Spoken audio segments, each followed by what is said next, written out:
નમસ્કાર ખેડૂત મિત્રો, આજે આપણે જે છે એ રવિન્દ્રભાઈ ગામીની વાડી આવેલા છે કે જેઓ છેલ્લા 10 વર્ષથી જે છે દેશી લાલ લસણ છે એનું વાવેતર કરે છે. તો સૌપ્રથમ આપણે એની પાસેથી માહિતી મેળવશું કે પાયાના ખાતર છે એમાં કયા કયા ખાતરનો તે ઉપયોગ કરે છે.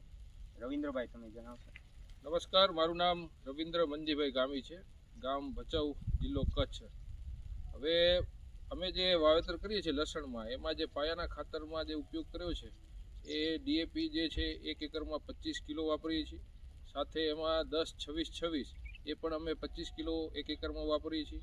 અને જે એસએસપી આવે છે સિંગલ સુપર ફોસ્ફેટ, એ દાણાદાર જે છે અમે એ 1 એકરે 100 કિલો, સાથે 4 કિલો માઇક્રોરાજા અને 20 કિલો જે છે દાણાદાર સલ્ફર આપેલું છે.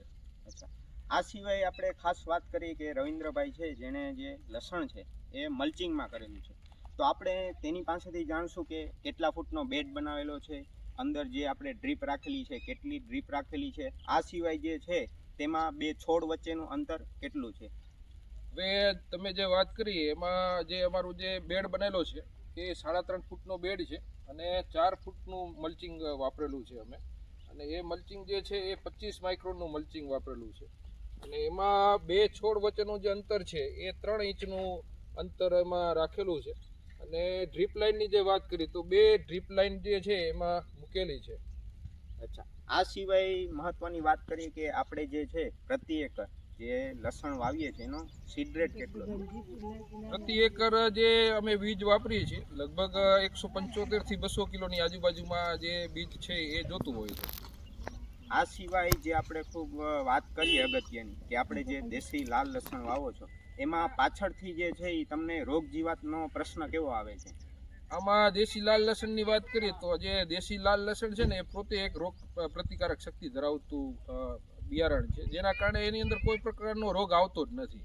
એટલે બીજા જે લસણ હોય છે એમાં જે અલગ અલગ રોગ આવતા હોય, પણ આમાં એકદમ શાંતિ રહે છે, એટલે કોઈ પ્રકારનો રોગ નથી આવતો. આ સિવાય આપણે પાયાના ખાતર તમે ભર્યા છે, એ સિવાય જે લસણ જે છે ઉગ્યા પછી તમારે જે છે બીજા ખાતરનો કેવો વપરાશ કરો છો અથવા તો કયું ખાતર વાપરો છો તમે?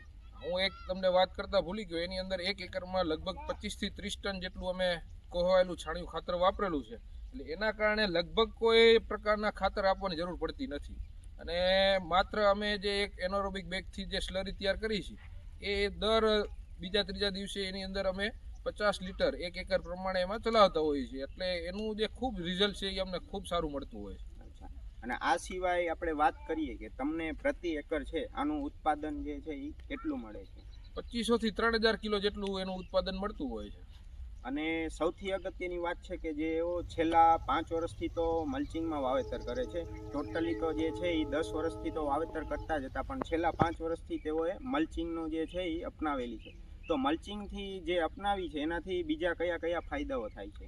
જો એક તો મલ્ચિંગમાં એક અંદર જે ઉગાવો છે એ ઝડપથી થાય છે, કારણ કે જે બહારની જે ઠંડી હોય છે એને અંદર લાગતી નથી, એટલે ઠંડીના વાતાવરણની અંદર એને ગરમી મળે છે.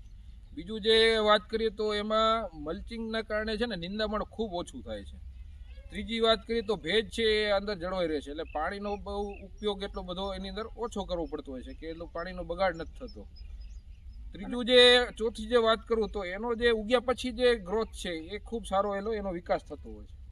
તો હવે વાત કરીએ કે જે રવિન્દ્રભાઈ જે લસણ ઉગાડે છે તેમાંથી મોટાભાગે જે 80 થી 90% જે છે એ ઓર્ગેનિક જે વસ્તુ આવે, જેમ કે છાણ છે, છાણનું જીવામૃત ને એ બધું વસ્તુ વાપરે છે. એટલે મેજોરિટી આપણે કહી શકાય કે જે 80 થી 90% જે આપણે લસણનું જે પ્રોડક્શન લઈએ છીએ જે ઓર્ગેનિક છે, કારણ કે આમાં કોઈ દવા જે છે એ દેશી લાલ લસણ છે એનું જે છે એની રોગ પ્રતિકારક શક્તિ સારી છે, જેનાથી થ્રીપ્સ છે કે બીજા ફૂગના રોગો ઓછા આવે છે, જેનાથી જે છે આપણે દવાનો વપરાશ ખૂબ ઓછો કરવો પડે છે.